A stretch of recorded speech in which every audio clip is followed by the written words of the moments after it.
আসসালামু আলাইকুম প্রিয় দর্শক শ্রোতা। বিজেপির প্রাক্তন প্রবক্তা নূপুর শর্মা কিছুদিন আগে মুসলিম সম্প্রদায়ের কলিজার টুকরা হজরত মোহাম্মদ সাল্লাল্লাহু আলাইহি সাল্লামের সম্মানে আঘাত ও অপমান করে কিছু আপত্তিকর ও কুরুচিপূর্ণ মন্তব্য করেছিল, যার পর গোটা দেশে এবং গোটা বিশ্বে দাঙ্গা হাঙ্গামা সৃষ্টি হয়েছে। গত 3 মাসে দ্বিতীয়বার সেই একই কথাগুলো বলে বিজেপির আরেকজন নেতা রাজা সিং মুসলিম সম্প্রদায়ের আঘাতপ্রাপ্ত স্থানে পুনরায় আঘাত দিয়েছে। বিজেপির নেতারা এমন একজন ব্যক্তিত্বের সম্বন্ধে এমন কুরুচিপূর্ণ মন্তব্য করেছে যাকে সৃষ্টি না করা হলে পৃথিবীর কোনো কিছুই সৃষ্টি হতো না। মুসলিম সম্প্রদায়ের জন্য তিনি একজন কলিজার টুকরা এবং চোখের মণি তো বটেই, তবে অন্য ধর্মের অনেক ধর্মাবলম্বীরাও তাকে খুব শ্রদ্ধা ও সম্মানের সাথে স্মরণ করে থাকে। নবীজির সম্মানে অপমানজনক মন্তব্য করে বিজেপির নেতারা মুসলমানদের কলিজায় শুধু আঘাত দেয়নি, শুধু মুসলমানদের ধর্মীয় অনুভূতিতে আঘাত করেনি, সেই সাথে সে সকল ব্যক্তিদের আস্থা, বিশ্বাস ও ভক্তিকে গালি দিয়েছে যারা মুসলিম ধর্মের না হয়েও নবীজিকে মনে প্রাণে শ্রদ্ধা করে। তাদেরও বিশ্বাস ও মান্যতাকে ছোট করা হয়েছে। বিজেপি পার্টির নেতারা নিজেদের হিন্দুত্ব নিয়ে খুবই অহংকার করে থাকে, আর তাদের অহংকার ও গরিমাকে ভেঙে চুরমার করেছেন। তাদের আসল সত্যতা উন্মোচন করেছেন তাদের নিজ ধর্মের একজন হিন্দু ভাই, যিনি মুম্বাই শহরের একজন সামাজিক কর্মকর্তা, যিনি ভারতবর্ষের একতা ও সম্প্রীতি নিয়ে কাজ করেন, যিনি সকল ধর্মের প্রতি আস্থাশীল এবং শ্রদ্ধাশীল, যিনি অন্যায় দেখলেই প্রতিবাদের ঝড় তোলেন। জি হ্যাঁ বন্ধুরা, আমি কথা বলছি বিনয় দুবে নামের একজন হিন্দু ভাই সম্পর্কে। সোশ্যাল মিডিয়ায় তার একটি ভিডিও ক্লিপ ভাইরাল হচ্ছে, যেটাতে তিনি রাজা সিং এর নবীজিকে নিয়ে করা অরুচিকর মন্তব্যের তীব্র নিন্দা জানিয়ে কিছু কথা বলেছেন। সে ভিডিওটি আমি আপনাদের সাথে অবশ্যই শেয়ার করব ইনশাআল্লাহ। বন্ধুরা, বিনয় দুবে ভাইটি অন্যায়ের বিরুদ্ধে যেভাবে আওয়াজ তোলেন, প্রতিবাদ জানান, তা সত্যিই প্রশংসার দাবিদার। তার এমনটা করা একজন সৎ, বিবেকবান ও নিষ্ঠাবান ব্যক্তিত্বের পরিচয় বহন করে। বন্ধুরা, আপনারা তার ভিডিও ক্লিপটি দেখুন এবং তার বলা কথাগুলো শুনুন। आजकल ना ट्रेंड हो गया है, हर आदमी को देखो जो राजनीति में अपने आप को चमकाना चाहता है, अपनी कुछ विरासत बनाना चाहता है, उसके पास समाज सेवा, जनता के हित की बात, जन कल्याण कार्यों को छोड़कर केवल एक काम रह गया है, मोहम्मद पैगंबर साहब को गाली दो और अपनी राजनीति चमकाओ। पिछले कुछ महीनों में ऐसे राजनीतिक दल के लोग उभर कर सामने आए हैं जिन्होंने ये हरकतें खुलेआम सार्वजनिक तौर पर की है। मुझे समझ में नहीं आता, मेरा सनातन धर्म इतना मजबूत है, ब्रह्मांड जब से नहीं बना तब से ये सनातन धर्म है, 33 कोटि 33 प्रकार के हमारे भगवान हैं, इतनी समृद्ध, इतनी विशाल सनातनी सभ्यता होने के बावजूद भी इन सनातनियों को मोहम्मद पैगंबर साहब का चरण ही क्यों दिखता है? कुछ तो बात होगी मोहम्मद पैगंबर साहब में कि हर अपने आप को बब्बर शेर समझने वाला चरणों में नतमस्तक है, अपने आप को भाजपा का प्रखर प्रवक्ता कहने वाला, मिलियन लाखों लोगों के दिलों पे राज करने वाला मोहम्मद पैगंबर के चरणों में पड़ा। मैं तो सल्यूट करता हूँ इस भारत के मुसलमान भाइयों को, इस्लाम को। कितनी 1400 साल पहले आया एक धर्म जिसको मिटाने के लिए बहुत बार कोशिश किया गया, लेकिन आज भी उनके लोगों का ईमान और मोहम्मद पैगंबर की जो शान है वो बरकरार है। कितने ही लोगों ने कोशिश की कि इसको ख़त्म कर दिया जाए, समाप्त हो गए। कोई भी धर्म समाप्त नहीं होता, ना आप कर सकते ना आपकी औकात है। अगर कोई धर्म समाप्त कर सकता है, कोई सभ्यता समाप्त कर सकता है, तो वो सिर्फ एक है, वो ऊपर वाला। उसे आप अल्लाह कहें, राम कहें, कृष्ण कहें, महादेव कहें, कोई फ़र्क नहीं पड़ता। सिर्फ उस ऊपर वाले की हिम्मत और उसकी ताकत है कि वो कोई भी चीज़ बदल सकता है। लेकिन यही घमंड कुछ लोगों को, नेताओं के अंदर आ गया है। चोरी चकारी करके आप विधायक बन जाते हैं, पैसा देकर, दारू बांटकर, कोई भी लालच देकर, और आपको लगता है आप इस देश के राजा हो गए। लेकिन वो भूल जाता है इस पूरे ब्रह्मांड का केवल एक राजा है, वो ऊपर वाला। आप उसे राम कहें, अल्लाह कहें, कोई फ़र्क नहीं। जिस दिन उसकी लाठी चलेगी, देखिए क्या हो गया। जिस औरत ने इस्लाम को लेकर गंदी टिप्पणी की थी टीवी चैनल पर बैठकर, ऊपर वाले की लाठी इतनी कस के लगी कि आज वो दर दर की ठोकरें खा रही है। उसकी इतनी फटी पड़ी है कि उसे नींद नहीं आ रही है।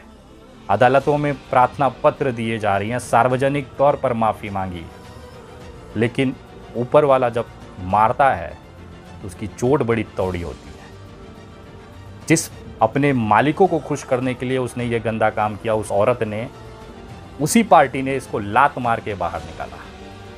ये सब देखते हुए भी एक भारतीय जनता पार्टी का विधायक हैदराबाद का, उसको समझ में नहीं आया। उसे लगा कि हमें भी चर्चित होना है, हम अपने भगवानों का नाम ले लेके थक गए, कुछ हो नहीं रहा है, चलो पैगंबर मोहम्मद साहब के चरणों में गिर जाते, शायद थोड़ी सी बरकत मिल जाए। और हुआ, पैगंबर मोहम्मद साहब ने बरकत दिया इस नीच इंसान को भी। सोचिए, जिस इंसान ने मोहम्मद पैगंबर को गाली दी, अपशब्द कहे, उस महान मोहम्मद पैगंबर साहब ने इस नीच इंसान का भी भला किया। जिसे अपने गली का, अपने विधानसभा का कुत्ता नहीं पूछता है, वो रात भर चैनलों पे चला। मैं बात कर रहा हूँ, आप उसके बारे में जान रहे हैं, किसकी देन है ये। लेकिन इसी के साथ में मोहम्मद पैगंबर ने ऐसी लाठी भी मारी है कि जिस आका को खुश करने के लिए, जिस जनता को खुश करने के लिए, जिस सनातनी भाइयों को खुश करने के लिए इस आदमी ने इतना गंदा अपशब्द इस्तेमाल किया, उसको अपनी ही पार्टी ने पिछवाड़े लात मार के निकाल दिया। मतलब आज वो कहावत जो मैंने सुनी थी बचपन से, आज मुझे हकीकत दिख रही है कि धोबी का कुत्ता न घर का न घाट का। तो ऐसा काम क्यों करना? क्या नहीं है आपके पास? टीवी चैनलों पे पढ़ते करोड़ों लोग आपको देखते हैं, विधायक हैं आप, एक विधानसभा के मालिक हैं, वहाँ पे जो काम करना है आप करिए ना, अपने जनता के लिए काम करिए ना। कहाँ ये सब में फंस रहे हैं आप? उस ऊपर वाले को चैलेंज करेंगे, उसको जिसने ये पूरा ब्रह्मांड बनाया, उसको आप समाप्त करने की बात करेंगे। अबे बावली बूझ, तेरे जैसे कितने आटू झाटू आए और चले गए। न कभी इस्लाम समाप्त होगा, न कभी सनातन मिटेगा। तुम लोग जितना भी है, दोनों तरफ की बात कर रहा हूँ, हिंदू मुस्लिम में दोनों तरफ ऐसी प्रजातियाँ हैं, ऐसे चूतिया लोग हैं जिनको ये भ्रम है कि वो ये धर्म समाप्त कर लेंगे। तो आप लोग ठीक से अपना पिछवाड़ा पहले धो लिया करो, धोना सीख लो, उसके बाद आना धर्म समाप्त करने। और अब इस देश में ये हिंदू मुस्लिम नफ़रत नहीं चलेगी। मैं मानता हूँ कि कुछ बेवकूफ़ों को बेवकूफ़ बनाकर सत्ता हासिल किया गया, और बेवकूफ़ जो हैं वो आज सत्ता चला रहे हैं। बहुत सारे लोग कमेंट करते हैं कि विनय भाई, मुग़ल शासन ने 800 साल राज किया, तलवार से सलवार उतरी, लोग कन्वर्ट हुए, देश इस्लामिक बन सकता था। 800 साल मुग़लों ने राज किया यार, 800 साल। अगर उनको ये देश को सही में इस्लामिक बनाना होता ना, तो बादशाह जो अकबर थे, उनके दरबार में 9 रत्न थे। उस 9 रत्न में सबसे बड़ा 9 रत्न जो आता था बीरबल, जो एक सनातनी हिंदू था। उसने नमाज नहीं पढ़ी कभी, ना अकबर ने मजबूर किया कि तू नमाज पढ़। बीरबल जो दिमाग था अकबर का, वो हमेशा से पूजा ही करता आया। अकबर की जो पत्नी बनी जोधाबाई, अगर उनको, अकबर को या मुग़ल शासन को इस्लामीकरण करना होता ना, तो आज जोधाबाई हज कर चुकी होती। लेकिन उन्होंने वो नहीं किया। उसी महल में श्री कृष्ण की पूजा करने के लिए अलग से जगह बनाई गई जोधाबाई के लिए। जोधाबाई पूजा करती और आरती जब लेके अकबर के पास जाती तो अकबर उसको आरती अपने माथे लगाता। ये हमारा भारत का गौरवान्वित इतिहास है। लेकिन इसी इतिहास को ये इतना बेखौफ दिखाते हैं, खौफ वाला दिखाते हैं कि मुग़लों ने हमारे पे बहुत अत्याचार किया। होता है, लड़ाइयाँ जब होती है 2 जनों की, तो एक जीत होती है, एक हार होती है। बहुत सारी जगहों पे मुग़लों को हमने हराया, सनातनियों ने हराया, उसका गर्व है हमें। लेकिन सनातनी भी बहुत सारे युद्ध हारे, इसको भी आपको मानना पड़ेगा। वो नहीं बदल सकते आप।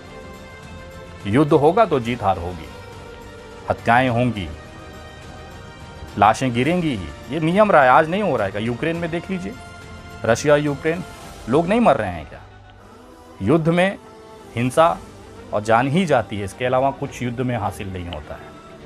आज भी मैं उन्हीं तमाम लोगों के दिमागों से ये भ्रम निकालना चाहता हूँ जो आपको ठुसाया जा रहा है भारतीय जनता पार्टी के आईटी सेल द्वारा कि मुग़लों ने ये किया वो किया। मैंने तो सिर्फ 2 उदाहरण आपको दिए, प्रचंड उदाहरण पड़े हैं इस देश के। आप भारत का गौरवशाली इतिहास नहीं मिटा सकते, आप चाहे कितनों व्हाट्सएप यूनिवर्सिटी करा दो। ऊपर वाले की जब लाठी चलेगी ना, तो ये यूनिवर्सिटी भी बंद होगी और उसके चलाने वाले लोग भी अपने औकात में आएंगे, और उनका भी हिसाब एक दिन ये देश के संविधान करेगा। इंतज़ार करिए। और उन लोगों से कहना चाहता हूँ कि आप चाहे अपना कितना भी पिछवाड़ा रगड़ लीजिए, चाहे इस्लाम को कितना भी गाली दे दीजिए, इस देश के संविधान को मानने वाला कोई भी सनातनी हिंदू आपके साथ खड़ा नहीं होगा। कल जब मैं आ रहा था तो एक दक्षिणी मुखी हनुमान मंदिर के महंत ने मुझे मिठाई खिलाई। बोला, विनय तुम्हारी मेहनत जो लोगों को जगा रहे हो ना, वो आज सफल होती दिख रही है। एक मुंह से हगने वाला सुअर हैदराबाद का गिरफ्तार हुआ। ये शब्द थे महंत के मुंह से। मैं बोला यार आप तो पूजा पाठ वाले, आपको क्या लेना देना राजनीति और विधानसभा सरकारों से। बोले मैं तुम्हारी वीडियो हमेशा देखता हूँ, लोगों को जगाते हो, लोगों को वास्तविकता दिखाते हो। भले लोग गालियाँ देते हैं भारतीय जनता पार्टी के लोग, फिर भी बिना डरे तुम डटे पड़े, और उसी का नतीजा है कि आज लोग जागरूक हो रहे हैं, सवाल पूछ रहे हैं सरकारों से। और एक दिन आएगा, हमने देखा अंग्रेज़ जब भाग सकते हैं बंदूक और खादी की लड़ाई में, तो ये सब तो अटर गटर चुटपुटिया हैं। इनके बाप दादा ना अंग्रेज़ों की तरफ खड़ा हुआ करते थे, उनके लिए हिंदुस्तानी जो थे वो देशद्रोही थे। यही सेम सिनारियो इस समय है। इस समय अंग्रेज़ भारतीय जनता पार्टी में है और जो उनके खिलाफ बोल रहा है भारतीय जो है असली, वो इनको देशद्रोही दिखाई देता है। तो विचलित मत होइए मेरे दोस्तों, हर सूर्योदय का सूर्यास्त होता है। इनका सूर्योदय हुआ 2014 में, 2019 में एकदम बीच में तपे थे, और 2024 या उसके आसपास ये सूर्यास्त हो जाएंगे। इतिहास भी इनका नाम लेने से पहले अपने आप को शर्मिंदा महसूस करेगा। ऐसे तो इनके कृत्य हैं। आगे बढ़ते रहिए, और इस्लाम और सनातन को मानने वाले तमाम लोगों से कहना चाहता हूँ, हमारा धर्म कभी भी किसी दूसरे धर्म को अपमान करना नहीं सिखाता। सनातनी असली हिंदू वही है जो दूसरे धर्मों का सम्मान करे। अगर उनके अपमान में अपने आप को अपमानित महसूस करो तो आप मानिए आप सही में सनातनी हैं, वरना ढकोसला तो भारतीय जनता पार्टी चौखट खोल के कर रही है। समझदार को दिमाग लगाइए, इतने बेवकूफ़ आप नहीं हैं कि एक व्हाट्सअप जैसा ऐप, उस पर लिखी हुई कुछ बातें आपको चूतिया बना दें। समझ रहे हैं ना, अब वही हैं। প্রিয় বন্ধুরা, এতক্ষণ ধরে আপনারা বিনয় দুবের কথাগুলো শুনলেন এবং বুঝলেন। এ বিষয়ে আপনাদের মূল্যবান মতামত কমেন্ট করে যাবেন। এই ভিডিওটিতে একটি লাইক দিয়ে সোশ্যাল মিডিয়ার সমস্ত জায়গায় শেয়ার করে সকলকে ও সকল মুসলিম উম্মাহকে দেখার সুযোগ করে দিন। আমাদের এই চ্যানেলে নতুন হয়ে থাকলে চ্যানেলটি সাবস্ক্রাইব করে পাশে থাকুন। আবারও দেখা হবে পরবর্তী কোনো এক ভিডিওতে ইনশাআল্লাহ। ততক্ষণ পর্যন্ত নিজের এবং আপনজনের প্রতি খেয়াল রাখবেন। আল্লাহ হাফেজ।